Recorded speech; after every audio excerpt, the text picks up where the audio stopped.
사용량이 막 기하급수적으로 증가하고 이러니까 역시 이제 비용의 문제가 앞으로는 또 대두되지 않겠냐. 뭐 지금도 있지만 그래도 아직은 이제 나라가 자꾸 발전하면서 감당할 수 있는 능력이 되니까 우리가 그래도 많이 사용량도 늘리고 뭐 이렇게 했는데 결국 그거는 언젠가는 한계가 오면서 조금 그런 데 대한 조절, 그런 국가적인 그런 보다 이제 효과적인 그런 이런 그 사용 이런 데 대해서 결국은 우리 좀 신경을 써야 되는 그런 날들이 올 것 같습니다. 그 다음에 이런 문제를 이제 다 극복하는 질환을 완치시키는 이제 방법은 없느냐 이렇게 해서 이제 또 유전자 치료라든지 뭐 이런 것들이 이제 우리가 또 많이 이제 발전이 되고 있어서 그래서 이런 문제들에 대해서 다음 슬라이드 주시죠. 그래서 이제 향후 이제 혈우병 치료는 이제 어떻게 이제 방향을 잡아갈 것이냐. 일단은 이제 질환의 예방과 완치라는 면에서 계속 일단 우리가 노력을 하고 발전이 돼 나갈 걸로 생각이 듭니다. 그래서 그 중에는 이제 산전 진단에서 이완된 그런 출산화를 조절하는 이제 그런 방법들이 옛날보다는 조금 더 쉽게 될 수 있을 것 같아요. 물론 이제 여러 가지 비윤리적인 문제가 이곳에는 좀 포함되어 있지만 그런 것도 좀 극복하면서 우리가 그런 출산화를 이완 출산화를 감소시키는 그런 방향으로 발전이 돼 나갈 것 같고요. 물론 그렇다고 해서 혈우병이 없어지지는 않습니다. 혈우병의 유전자는 X염색체에 있는데요. 그건 계속해서 30%가 새로운 유전 변이가 생기기 때문에 그렇게 조절을 한다고 해서 혈우병이 없어지지는 않습니다. 그렇지만 가족에게 있어서 그런 선택은 우리가 기회는 줘야 되기 때문에 그래서 이런 산전 진단, 이완 출산화 조절도 발전이 돼야 되고요. 그 다음에는 이제 완치. 제가 이렇게 물음표를 했는 거는 과연 완치라는 말이 맞느냐. 아무리 유전자 치료가 이제 발전한다 하더라도 좀 냉정하게 보면 이게 완치라고 얘기하기는 좀 어렵지 않을까. 왜냐하면 뭐 수술을 한다거나 뭐 이랬을 때 다시 벡터를 맞아야 되고 유전자 치료 성공하더라도 아직까지는 한계가 그렇기 때문에 그렇지만 어쨌든 이 완치를 위해서 이렇게 한 단계 한 단계 느리지만 발전이 있는 것은 사실이고 그 다음에 이제 예방요법이 아주 이제 우리 합병증 감소시키고 아주 좋은 치료로 이제 됐지만 역시 이제 여기에 대한 삶의 질을 줘야 하는 여러 가지 주사 횟수 그 다음에 또 정맥으로 줘야 되는 이런 부담 이런 것들을 들어줄 수 있는 주사 횟수도 감소시키고 피하나 이런 그 주사로 정맥 주사의 부담을 줄여주는 그런 치료들이 발전이 될 것 같고요. 그 다음에 이제 벌써 지금 우리는 아직까지도 예방요법은 우리는 1%예요. 1%. 그 최저 농도 1% 이상 유지하는 거에 아직은 우리가 목표가 있지만 벌써 뭐 우리보다 좀 더 잘 사는 나라에서는 1%는 부족하다. 애들이 1% 가지고 뭐 운동도 못하고 뭐도 못하니까 우리가 왜 그렇게 해야 되느냐.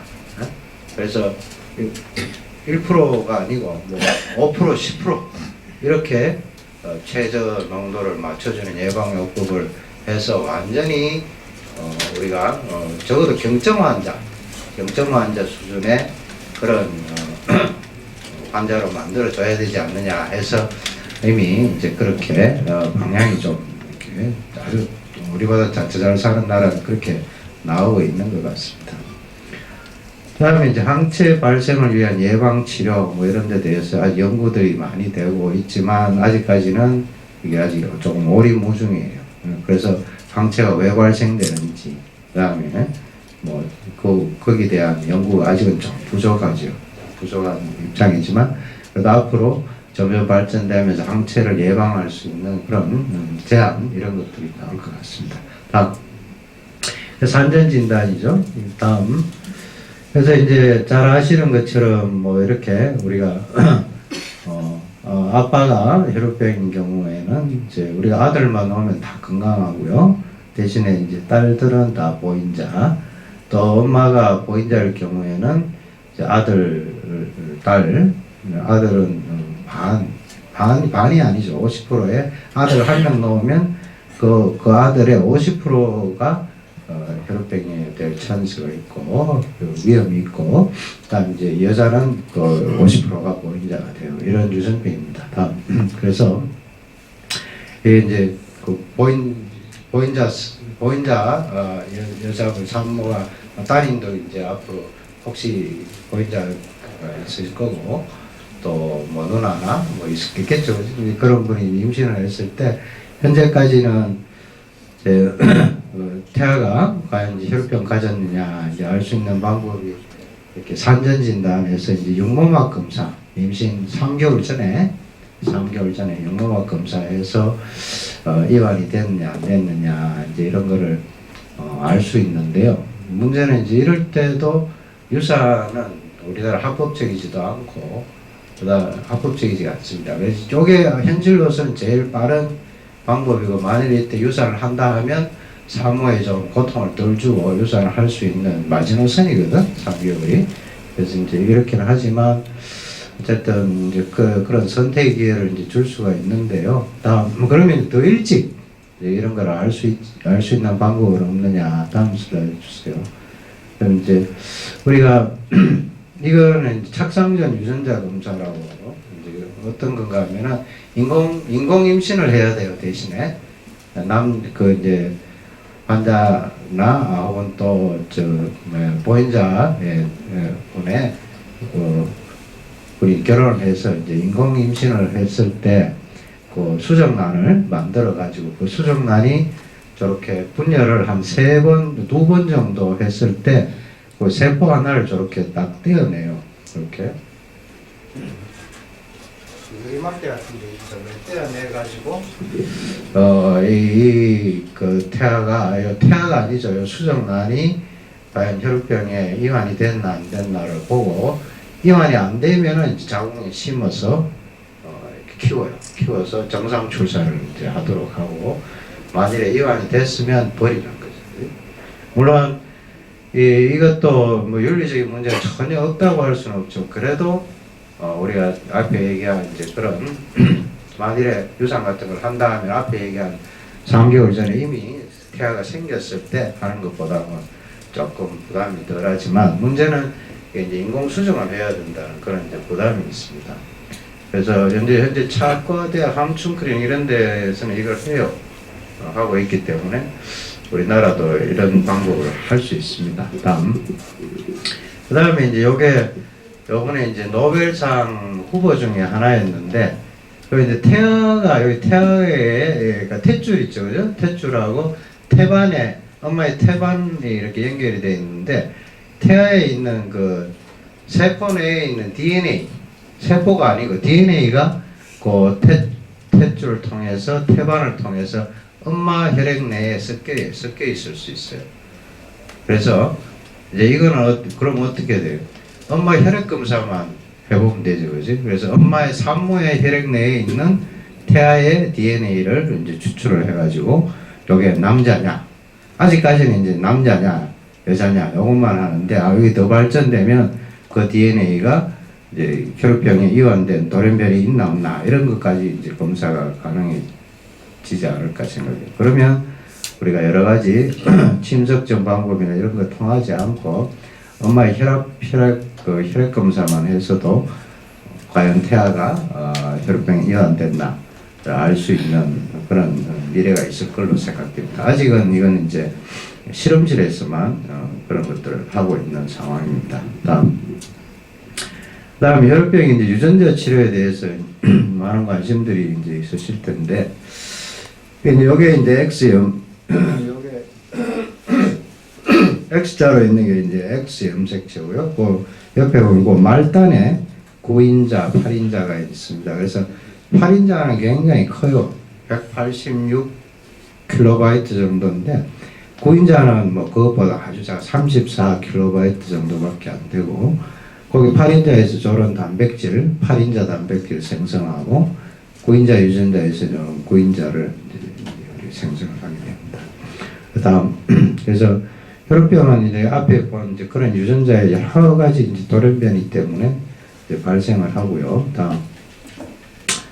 그래서 이제 이게 유전자 치료를 연구하는 사람들은 혈압병을 굉장히 매력적인 그런 유전자 치료의 대상으로 예전부터 많이 생각을 해서 많은 연구들을 했습니다. 왜냐하면은 이 혈압병은 딱 유전자 하나, 8인자, 이렇게 환자는 8인자 유전자, 9인자는 9인자 유전자 딱 하나에만 이상이 있는 질환이기 때문에 그 유전자 하나만 정상으로 바꿔주면 되거든요.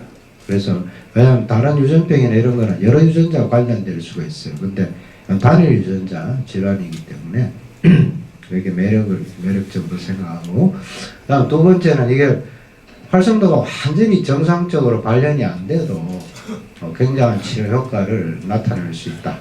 예를 들어서 중증 환자가 유전자 치료로 해서 3, 4%만 평생을 유지를 해도 굉장한 효과를 우리가 눈으로 볼 수가 있는, 그렇기 때문에 그래서 아주 매력적인 그런 치료를 생각을 했습니다. 그래서 많이 연구를 했는데요. 다음. 그래서 이제 이게 유전자 치료는 두 가지 방법이 있습니다. 하나는 이제 체외 유전자 치료. 그러니까 자기에 있는 몸 속에 있는 세포를 밖으로 끄집어내 가지고 거기에다가 바이러스나 혹은 이런 정상 유전자를 담은 그런 바이러스를 감염을 시켜서 정상 유전자를 몸속의 세포 속에 넣고 밖에서 키워 가지고 다시 몸 안으로 넣는, 그게 이제 체외 유전자 치료고, 체내 유전자 치료라는 거는 이렇게 자기 몸의 세포를 밖으로 안 끄집어내고 그냥 유전자를 가지고 그 전달을 하는 바이러스의 정상 유전자를 넣고 그걸 주사기로 정맥으로 주사를 그냥 하는 거예요. 주사를 하면 이 바이러스가 찾아가는 거예요. 몸속에 찾아가, 주로 간세포죠. 우리 같으면 간세포 같은 데로 찾아가서 거기에 정상 유전자를 이제 넣어주는 거예요. 네? 넣어주는 이제 그런 체내 유전자 치료가 있습니다. 그래서 우리가 지금 현재까지 성공하고 있는 그런 유전자 치료는 다행히 체내 유전자 치료입니다. 그래서 체외는 굉장히 복잡한 과정이 필요하죠. 근데 체내 유전자 치료를 하고 있고, 여기 보면 이제 요 유전자, 요 바이러스 안에 있는 정상 유전자가 이렇게 요 세포 내에 들어가 가지고 여기 DNA예요. 이렇게 DNA 내에 딱 들어갈 수 있는 게 들어가는 경우가 있고 밖에 있는 경우가 있어요. 근데 이제 요거는 우리가 주로 하는 거 밖에 위치해 가지고 여기서 단백질을 만들어내는 거예요. 근데 유전자 안에 들어가는 거는 위험한 많고, 유전자 안에 들어가는 경우는 이제 잘못 들어가면 암도 유발하고 이래요. 근데 이제 우리는 지금 하고 있는 건 되게 그 염색체 외에 정상 유전자가 존재하는 저런 유전자 치료 방법이 사용되고 있습니다. 그래서 체내 유전자 치료고, 그 다음에 염색체 외에 유전자를 존재하는 그런 두 가지 방법으로 주로 치료를 하고 있어요. 다음.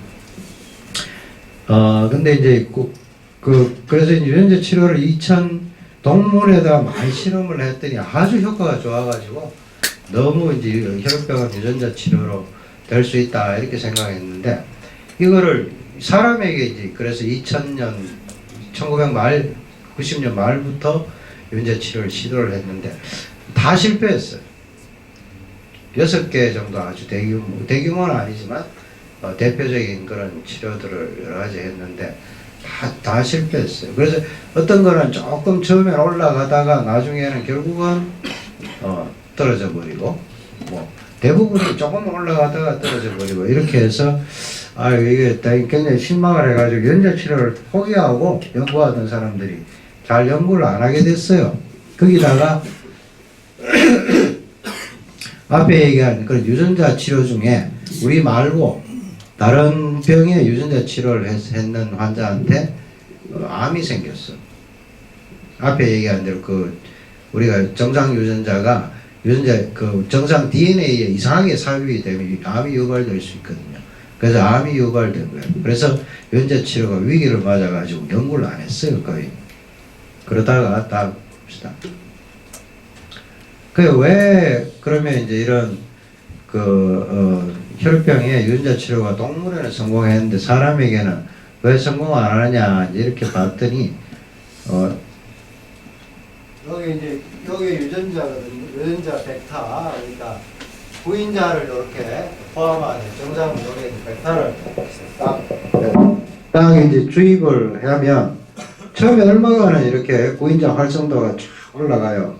올라가다가 떨어지면서 간 기능이 쫙 나빠져요. 간 기능이 쫙 나빠지면서 구인자가 결국 발견을 안 하고 실패하는 거예요. 그래서 이럴 때 보니까 면역세포가 그 들어간 바이러스에 대한 면역세포가 쫙 증가가 되더라고. 그래서 왜 그러냐. 그러니까 그 투여한 바이러스에 대한 우리 인체 면역세포가 간세포에 그 바이러스에 감염된 간세포를 죽여버리는 거예요.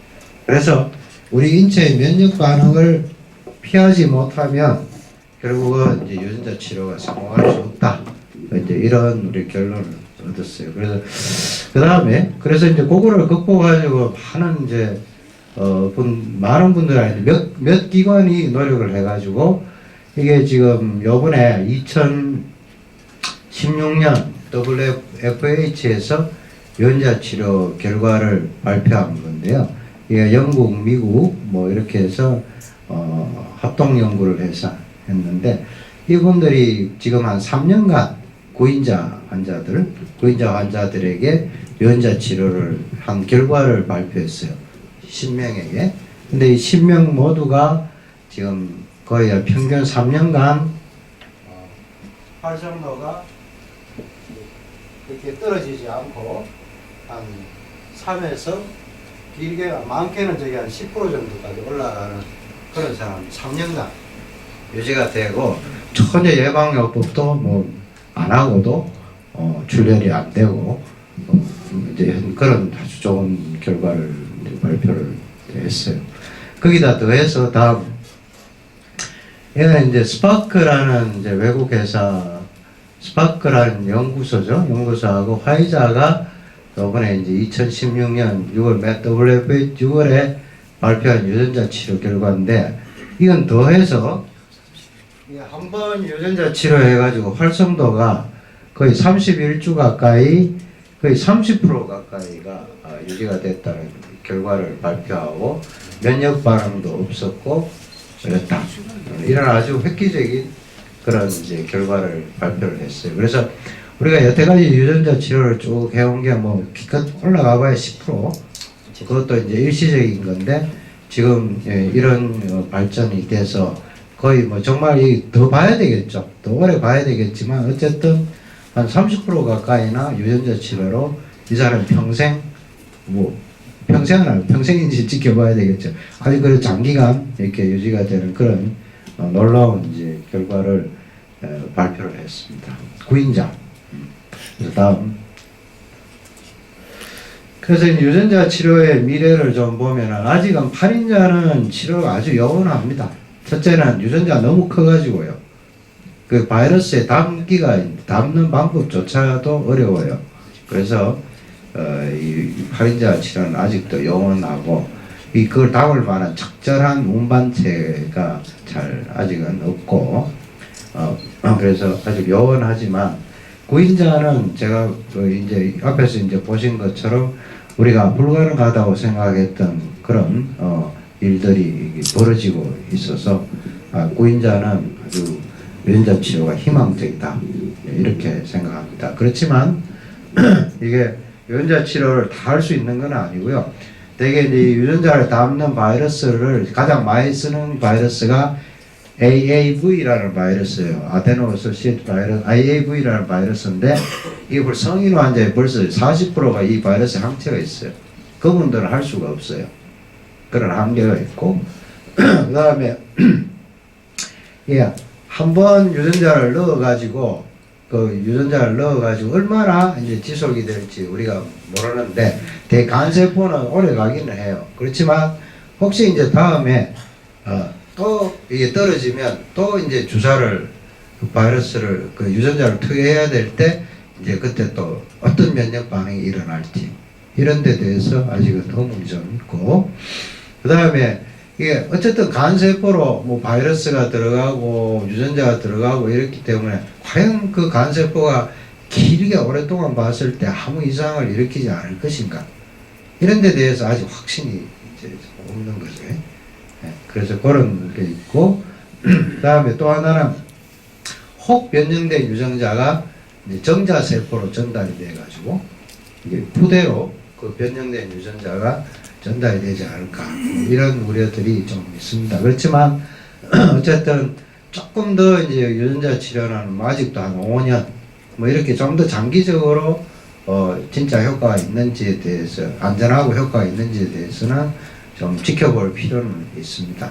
있지만 어쨌든 구인자의 유전자 치료는 아주 희망적이고, 이 후진국에서는 아주 모욕적으로까지 들릴 수도 있는데, 이번에 WFH 가니까 어떤 분이 번톱인가 그분이 그렇게 얘기를 하더라고.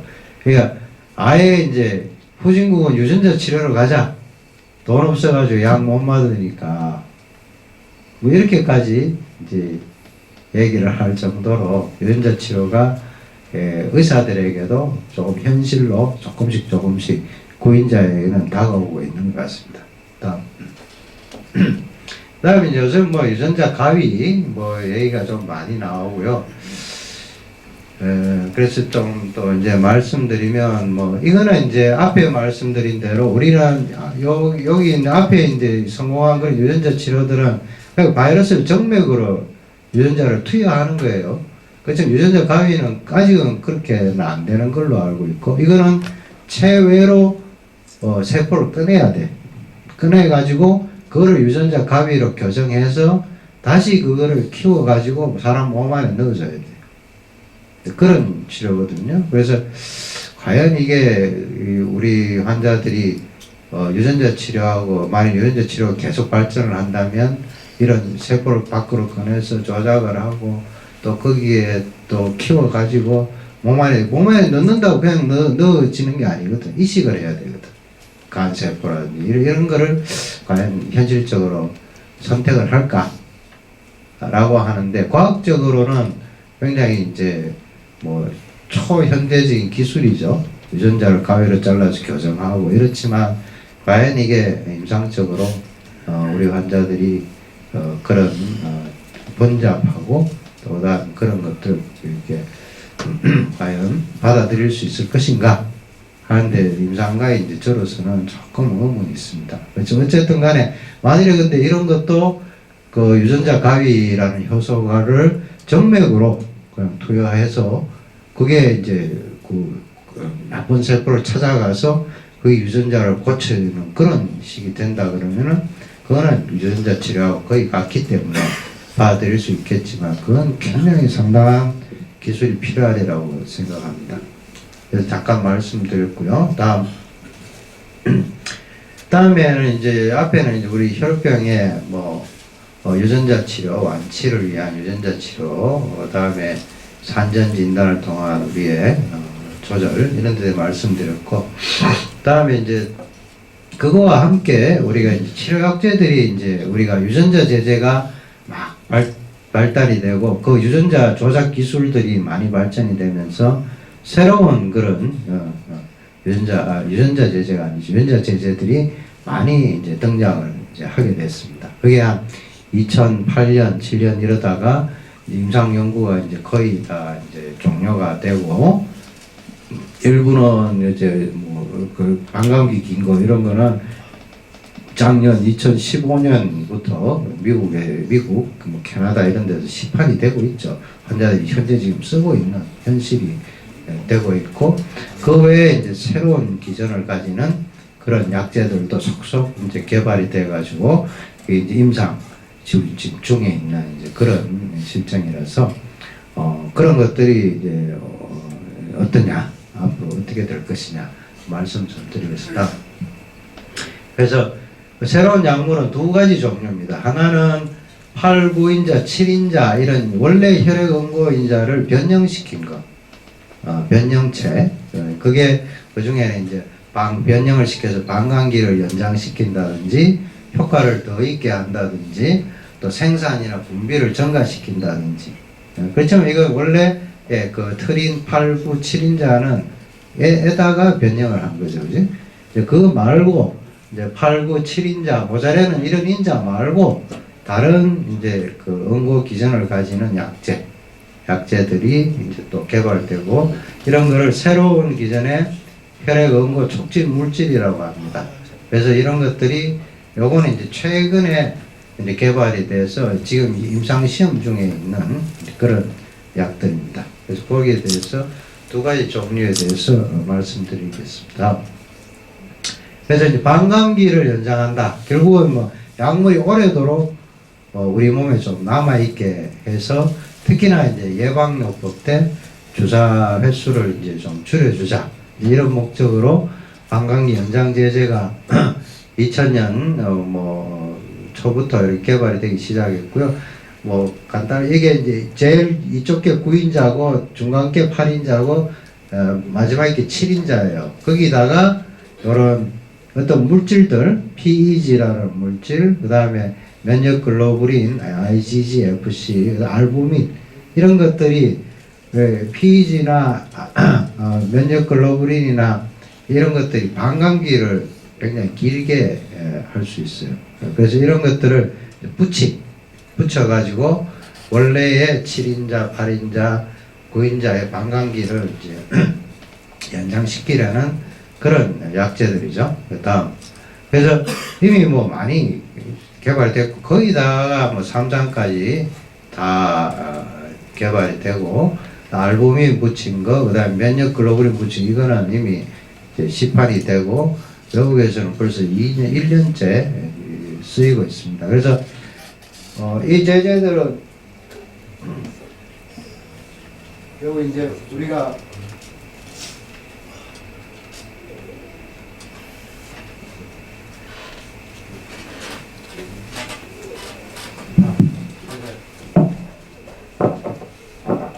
됐습니다. 그 이제 여기에 뭐 되게 정상적인 8인자라면 투여하면 한 48시간 되면 거의 이제 1% 정도로 내려오죠, 그지? 근데 방광기 연장제제를 이제 하면은 이런 게 뭐 4일도 되고 이제 3일도 되고 그 다음에 혹시 이제 9인자인 경우라면 방광기가 더 늘어나 가지고 뭐 이렇게 5일, 7일까지 이렇게 될 수가 있고, 그지? 그 다음에 이제 우리가 약물을 오래도록 좀 이렇게 그 유지하게 하는 방법은 이렇게 방광기를 연장시킬 수도 있고 용량을 많이 주면 돼요. 용량을 많이 주면 떨어지는 이게 늦기 때문에 방광기도 연장하는 거하고 같은 효과를 보일 수가 있습니다. 다음. 그래서 방광기 연장제제가 앞에서도 말씀드렸다시피 이미 뭐 캐나다, 미국에서는 이렇게 면역 글로불린 융합한 거, 알부민 융합 이런 것들 이미 쓰이고 있습니다. 그래서 이분들이 이제 그 사용 경험을 보면 8인자는 방광기가 1.5배 정도 이렇게 늘어나고 따라서 예방을 일주일에 이제 한 3번 맞던 사람 2번 정도로 가능하다. 1년에 평균 52회 주사가 횟수가 감소하더라. 9인자는 16시간에서 45시간 혹은 90시간까지 연장이 되더라. 예방이 3일에서 한 뭐 일주일 정도 이렇게 간격이 늘어나더라. 1년에 이렇게 주사 횟수가 감소하더라. 이렇게 해서 효과가 있다.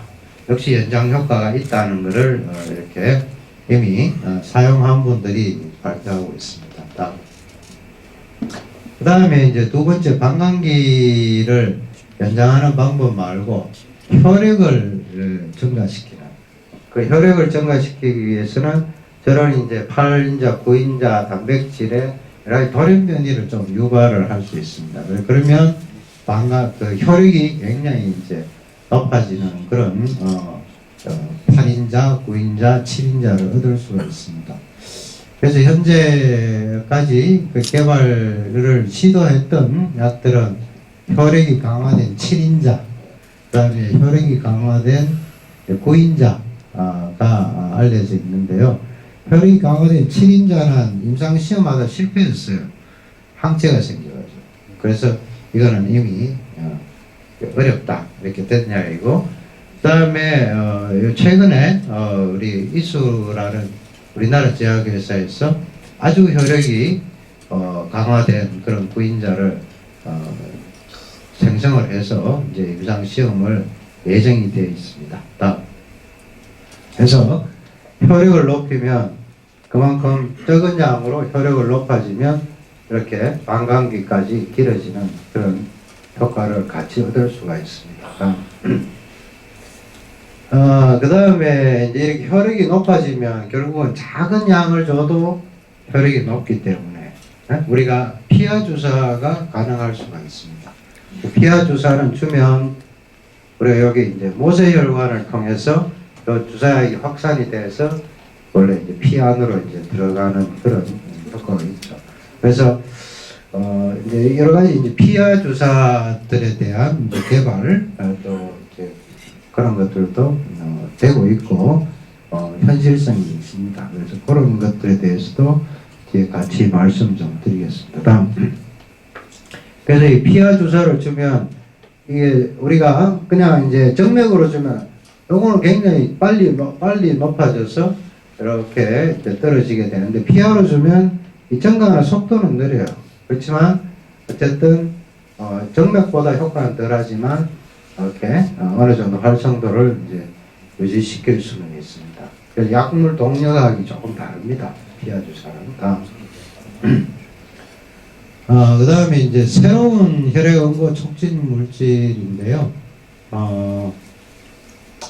요거는 일단 세 가지, 이제 세 가지를 좀 기억을 하시면 좋겠는데, 첫째는 출혈 시에는 효과가 없어요.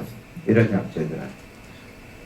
그렇지만 이제 피하 주사가 가능하고, 그 다음에 형체 유무, 혈액병 종류하고 관계없이 예방 가능한 그런 공통성을 좀 가지고 있습니다. 그래서 뭐 어떤 약인가 하면요, 일단 이제 8인자 대체, 우리가 요게 9인자고 요게 8인자입니다. 8, 9인자가 이렇게 뭉쳐져야 10인자를 활성화시켜서 우리가 그 10인자가 트롬빈을 생성하고 그래서 이게 혈전을 만드는 거예요. 그런데 우리는 8, 9인자가 없잖아요. 근데 만일에 이제 8인자가 없는 환자들을 8인자를 대체할 수 있는 약을 넣어주면, 8인자는 아니지만 대체할 수 있는 약을 넣어주면 이 기능을 할 수 있다는 거죠. 그래서 그런 약이 이제 8인자 대체 이중 항체라고 하는 거예요.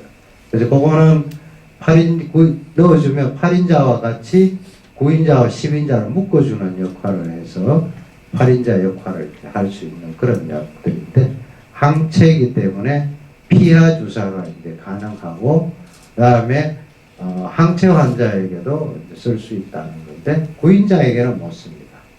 그게 있고, 그 다음에 이제 두 번째는 뭐 우리나라의 녹십자, 그 다음에 뭐 다른 여러 가지 외국계 제약회사들이 거의 다 개발하고 있는 약인데, 우리가 7인자가 활성화가 되면서 10인자를 활성화시켜서 혈전을 생성할 수 있어요. 근데 요게 7인자가 이렇게 활성화되는 거를 억제하는 게 TFPI라는 물질이에요. 만일에 요거를 억제해버리면 어떻게 되겠어요? 그럼 이게 활성화돼서 10인자 생성이 많아지고 트롬빈 생성이 많아져서 혈전 생성이 촉진되겠죠. 그 다음에 또 하나는 우리가 트롬빈이라든지 10번 인자를 혈장에 억제하는 인자가 안티트롬빈이라는 건데, 요거를 억제해버리면, 요 항트롬빈 억제해버리면 결국 이 트롬빈이 높아지겠죠. 10인자도 높아지고. 그래서 혈전 형성 능력을 향상시키는 그런 약들입니다. 그래서 새로운 혈액 응고 촉진 인자는 요 세 가지입니다. 8인자 대체 이중 항체, 항 TFPI 항체, 항트롬빈 생성 저하제, 이렇게 세 가지. 다음. 그래서 요게 이제 앞에 얘기한 그 8인자 대체 이중 항체요. 일본 애들이 개발한 거죠. 개발해서 이게 나오니까 다른 그 방광기 연장제제 개발하고 이런 회사들이 큰일 났다고 이렇게까지 얘기할 정도로 굉장히 쇼킹한 그런 걸 줬었는데, 이게 이제 피하 주사가 항체이기 때문에 그냥 피하 주사가 가능하고, 그 다음에 방광기가 이제 길기 때문에 요거는 항체가 방광기가 2주에서 4주예요. 그래서 이런 항체류의 약물을 피하로 주사를 주든 정맥으로 주든 방광기가 2, 4주로 길어져요. 그래서 방광기가 한 2, 4주 되기 때문에 예방을 한 2에서 4주에 한번 해도 되더라 하고, 그래서 이제 우리 3상 연구까지 지금 이제 진행이 돼 있고, FDA에서 이 환자들에게 굉장히 도움이 될 이야기니까 어떻게든 빨리 연구를 지원해 줄 테니까 연구해라 해서 지금 3상이 진행이 되고 있는데, 두 가지 문제가 있는데, 하나는 요 항체, 이중 항체에 대한 또 항체가 생기면 소용이 없어지잖아요. 그죠? 그런 환자가 2명 발생을 이제 했는데, 자기들 얘기는 그게 이 항체의 역할하고는 상관이 없는 항체이기 때문에 괜찮다 이렇게 얘기하지만, 만일 역할이 있는 항체가 생긴다는 것도 안 생긴다는 부분은 없거든요. 그렇기 때문에 그런 문제를 앞으로 더 지켜봐야 되고, 그 다음에 최근에는 이제 혈전 합병증이 좀 생겼다 이렇게 해서 보고가 돼서, 결국은 이것도 3상 임상에서 많은 좀 환자들에게 진짜 안전하냐, 효과는 있는 걸로 생각이 되는데 안전하냐, 피하 주사도 되고 방광기도 길고 뭐 모든 게 너무 좋은데 과연 그런 안전성, 항체 생성이나 또 혈전합병증의 안전성이 과연 얼마까지 보장이 될 것이냐에 대한 임상 시험이 더 지켜봐야 될 것 같습니다. 다음. 그래서 요거예요.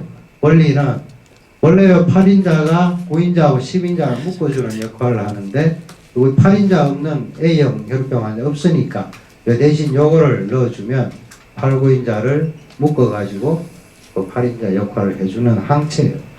다음.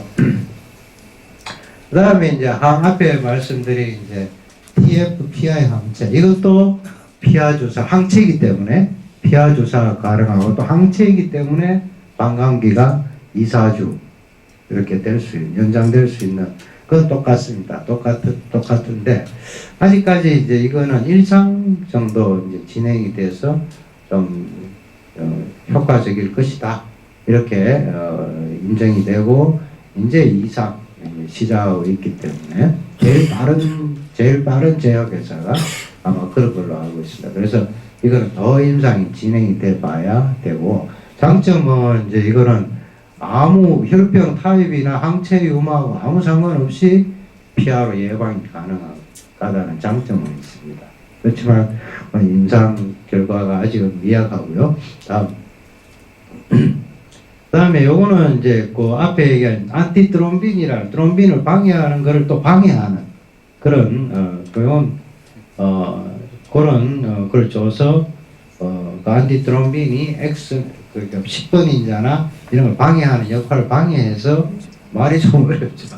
방해해서 10번인자 활성도를 이제 높이는 그런 건데, 이제 요거는 조금 이제 과학적인 거예요. 그래서 아주 짧은 RNA를 이제 우리 몸에 주사를 해주면 이게 간세포로 가가지고 그 RNA가 그 항트롬빈 생성을 억제하는 거예요. 그래서 10번 인자나 이제 이런 게 이제 높아지는 이건데, 이거는 어쨌든 2상까지 했어요. 2상까지 해가지고 이것도 뭐 자기들 결과를 보면 효과적이고, 그 다음에 최대 4주에 한 번 정도 피하 주사로 예방 효과를 나타냈다. 2상까지 이렇게 발표하고 있습니다. 그래서 아주 제가 볼 때는 굉장히 놀라운 그런 결과인데, 현재 지금 3상을 이제 하고 있고, 아마 저희 병원에서도 곧 3상 연구를 할 거예요. 그래서 이런 그 세 가지 아까 앞에 얘기한 뭐 에이스 자기들은 그 일본 애들은 에이스다 이렇게 90 이런 약 하나, 난텐 약 하나, 항TFPI 항체, 그다음에 이런 이제 짧은 간섭 RNA를 통한 이런 새로운 혈액응고 물질들이 현재 지금 이제 임상 시험 중에 있습니다. 다음. 그래서 만일에 진짜 이런 피하 주사가 되고 그다음 방광기도 길고 이런 이제 새로운 혈액응고 물질들이 진짜 안전하고 효과적이다 하면 아주 우리 치료에 큰 변화가 올 수 있을 것 같고, 정말 성공을 한다면은 우리 옵션을 하나를 보면 혈우병의 종류, 항체 유무와 관계없이 2, 4주에 한 번 주사해서 출혈을 예방하고, 그렇지만 이제 그런 앞에서 말씀드린 약들은 출혈 때는 효과가 없기 때문에 출혈과 수술 시에는 기존의 약제를 쓰는 이런 옵션이 하나 우리가 미래에 좀 제시될 수 있고, 그 다음에 옵션 두 번째는 그냥 방광기 연장 제제 하나만 써가지고 방광기는 그렇게 연장이 안 되더라도 출혈과 예방을 같이 하는 그런 옵션이 있을 것 같습니다. 이건 예측이고, 앞에 말씀드린 대로 그런 임상 연구가 방광기 제제는 말고요, 그 새로운 혈액응고 제제가 성공한다는 가정하에 이런 옵션들을 우리가 기대해 볼 수 있겠습니다. 다음. 근데 이제 이런 새로운 치료약제들은 문제는 뭔가 하면 방광기가 길게 하는 것도 뭐 이 약 붙인 거 있고 저 약 붙인 거 이러니까 약이 달라졌어요. 그래서 우리는 지금 유전자 제제끼리 호환이 가능해요. 뭐 예를 들어서 뭐 그린진 F 쓰다가 헤드베이트 쓰다가 진타 쓰다가 뭐 코지넷 쓰다 이래도 별 문제가 안 되는. 그렇지만 이런 방광기 제제는 아주 좀 다른 약들이기 때문에 호환이 어려워요. 호환이 어려운 이제 그런 문제가 있고, 그다음 뭐 이렇게 달려 있기 때문에 이게 이제 검사를 했을 때 부정확할 가능성이 많고, 그다음에 이게 아무래도 자기들 더 개발을 했기 때문에 비용을 약제 값을 이제 더 달라고 이렇게 이제 얘기를 하게 되면 비용의 증가가 또 우려가 될 수가 있고, 아마 뭐 방광기 증가된 약들이나 이런 것도 우리나라에 뭐 우리가 쓰고 싶고 또 이제 이렇다 하더라도 아마 이제 그런 약감 문제가 큰 걸림돌이 지금 되고 있는 것으로 알고 있습니다. 그래서 그런 비용의 증가.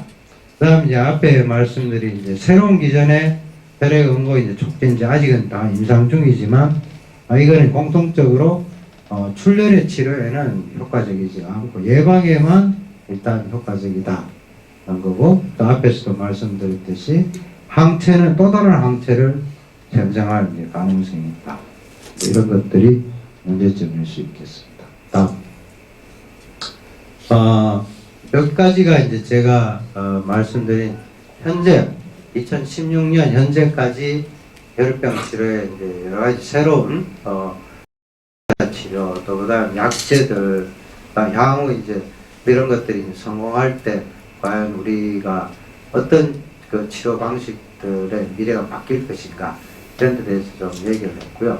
마지막으로는 제가 하나 사실 우리가 약도 국적이 있다는 게 굉장히 이제 중요하고, 그래서 최근에 우리나라에 이제 이수제약이라는 것이 물론 본인들이 이제 그 독점적으로 개발하지는 않았어요. 그 이제 미국에 있는 회사하고 같이 이제 개발한 한 가지 약제에 대한 임상을 조금 소개를 드릴까 합니다. 그래서 요게 이름이 이수 304라고 하는 약제고요. 혈액이 굉장히 증가된 유전자 제조 이제 구인자입니다. 그래서 혈액이 증가됐다는 것은 방광기를 연장할 수 있고 피하 주사가 가능하다는 장점을 이제 띠게 됩니다. 그래서 그런 아이디어로 피하 주사로 예방에 쓰고 출혈의 치료에도 같은 약으로 정맥 주사제로 이제 사용 가능한 가능성이 있는 그런 약제들을 이제 개발했고, 그다음에 동물 실험에서도 상기한 효과와 안정성이 이제 확인이 됐습니다. 그래서 다음 슬라이드 주세요. 그래서 이제 요게 올해 1월 말부터 우리가 일상 연구를 시작합니다.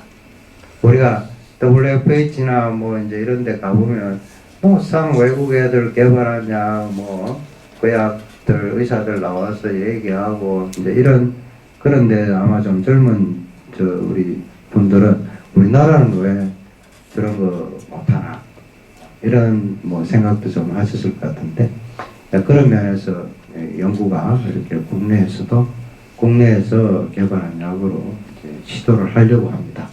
그래서 이게 1차 연구는 이제 주사제하고 이제 정맥주사 피하 주사제로 주사를 주고 과연 방광기가 얼마나 길어지느냐 이제 그런 약물 동력과 부작용에 대한 이제 연구를 이제 할 예정으로 이렇게 있고요. 그래서 이제 1차에서 효과가 확인되면 2차 연구는 피하 주사로만 효과를 보려고 하는 그런 연구를 진행하려고 합니다. 그래서 1차 연구는 연구기간이 한 달, 2차 연구는 연구기간이 한 달, 이렇게 해서 한 2달 정도 그렇게 좋은 약을 임상 연구를 하려고 합니다. 그 다음, 그래서 대상 환자는 중증 구인자 환자 중이고요. 한 20명 가까이 12세에서 65세까지가 대상이 되고 그다음에 한 분당 연구 기간은 1차는 한 달, 2차는 한 달, 2달입니다. 그래서 시행 기관은 저희 병원하고 서울 경기는 세브란스 병원, 그리고 부산 경남은 부산대학병원에서 시행할 예정으로 있습니다. 물론 다른 지역에 있는 분들도 얼마든지 이런 여기에서 가까운 병원을 이용해서 하실 수가 있습니다.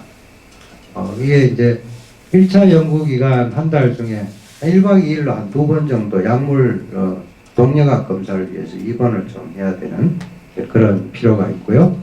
가장 중요한 것은 참여 환자의 안전을 가장 중요시해서 연구를 진행을 할 것이고 참여 중에 언제든지 자해에 의해서 그만둘 수 있습니다.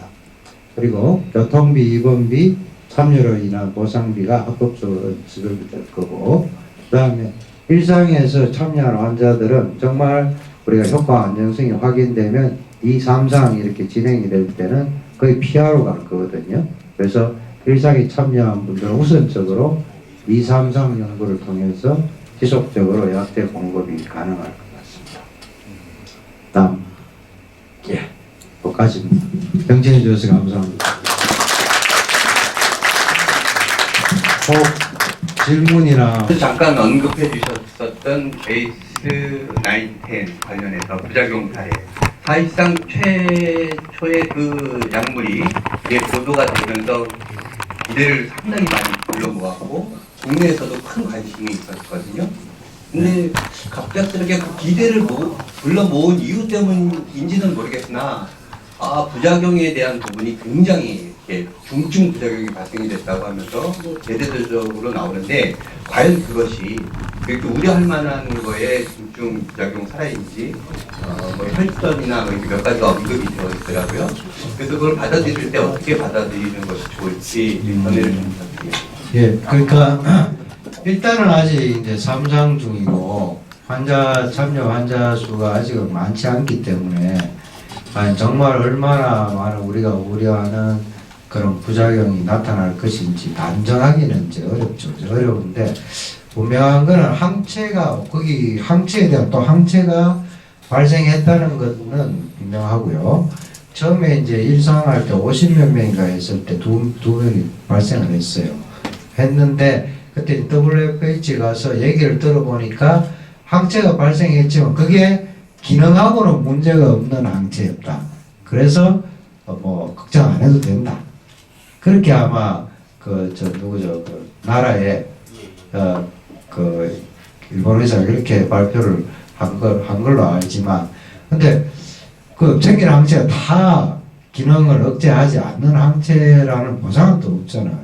그러니까 앞으로 이제 항체 발생률이 얼마나 될지, 그리고 그 발생된 항체가 진짜 기능에도 문제가 일으키는 항체일지 아닐지 이게 더 두고 봐야 되는 문제고, 물론 이제 발생되면 자기들은 쉽게 그냥 다른 약 쓰면 된다 하지만, 근데 약물이 어쨌든 항체가 또 다른 항체를 부른다는 부작용은 분명히 있는 거니까 이제 그거고.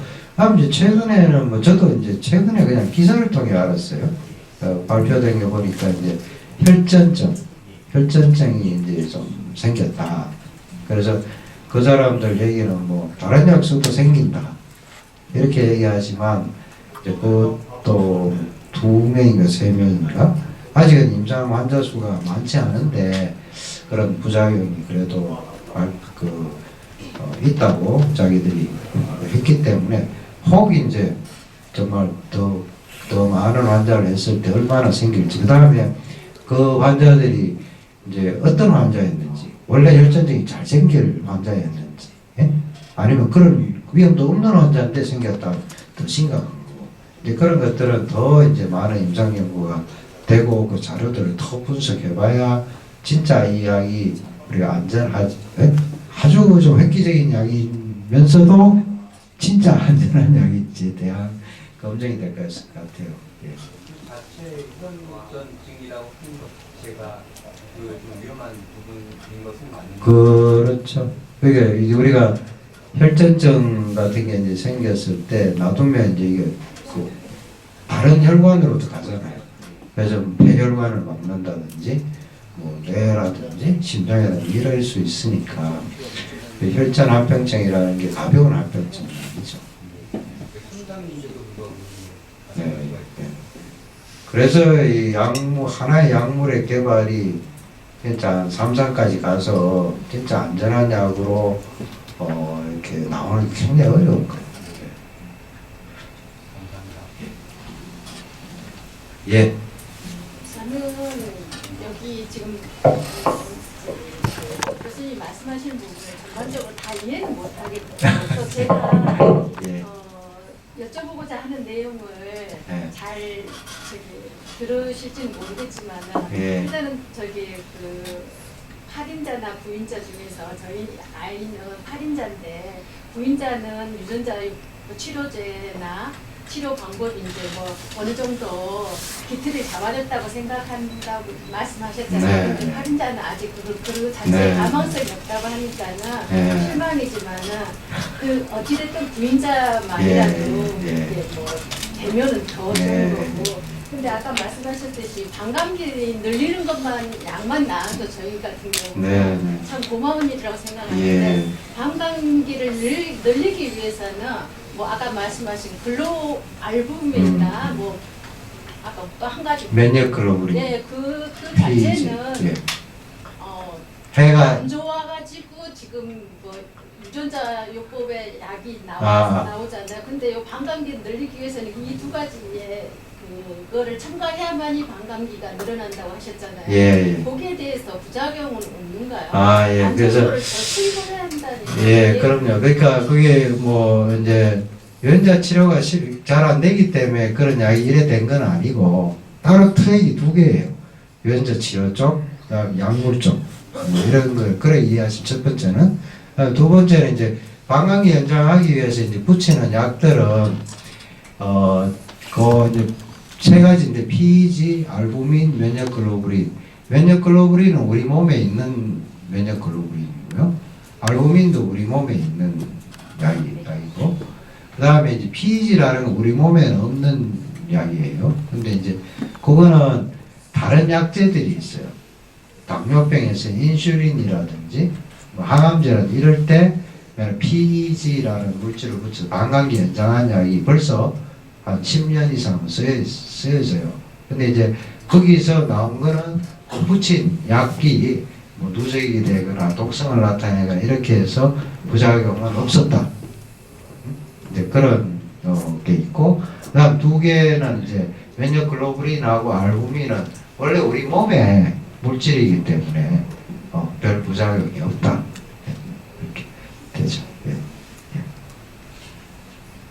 그렇지만 모르는 게 PEG는 우리처럼 평생 맞는 사람이 그게 혹시 간이나 이런 데 많이 누적되면 어떻게 될까 이런 데 대한 의문은 있습니다. 저 같은 저는 개인적으로는 지식이 없기 때문에 혈액 우리가 지금 맡고 있는 게 알고린이나 이런 걸 예전에는 피 이제 혈액 수혈을 해가지고 거기에 나오는 그런 그거를 이제 안 맞기 위해서 우리가 유전자 제소 약을 맞고 있잖아. 그렇잖아요. 근데 여기에 방광기를 늘리기 위해서 그거를 다시 넣어야 된다 하니까 또 안 좋은 그거를 다시 투입을 해서 그러니까 그렇게 이제 붙이는 게 안 좋으면 안 되잖아요.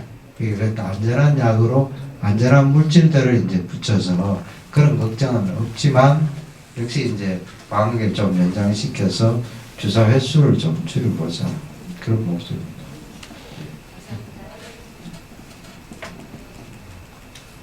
저기 예. 노인자 그 관광객 근거에 나왔잖아요. 예.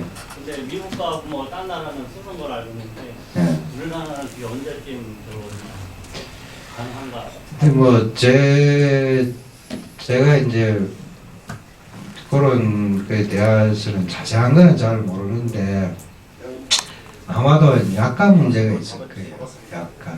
우리나라 정부 입장에서는 아무래도 기술이 좀 더 붙었으니까 파는 이제 제약사 입장에서는 아무래도 좀 비용을 더 받으려고 할 거고 그러면 이제 우리나라 입장에서는 그러면 치료 비용이 더 들어갈 거 아니냐. 그러니까 들어오는 이제 제약사나 이런데 약값을 좀 조정해라. 이렇게 얘기하. 그게 이제 아마 잘 안 되겠죠. 그래서 아마 그런 그 장애만 좀 걷어지면 뭐 환자분들 그 요구도가 이렇게 많이 높으면 들어올 수 있지 않을까 생각이 듭니다. 그래서 불자 같은 경우는 유전자를 치료했잖아요. 네. 우리나라에서는 그거 임상 시험 같은 거 그런 거 계획이 없나요? 아마 유전자 치료도 우리도 한 3상 정도가 되면 우리도 할 거예요. 감사합니다. 네, 이철우 교수님 많이 잘 들으셨죠? 네. 감사 큰 박수 부탁드리겠습니다.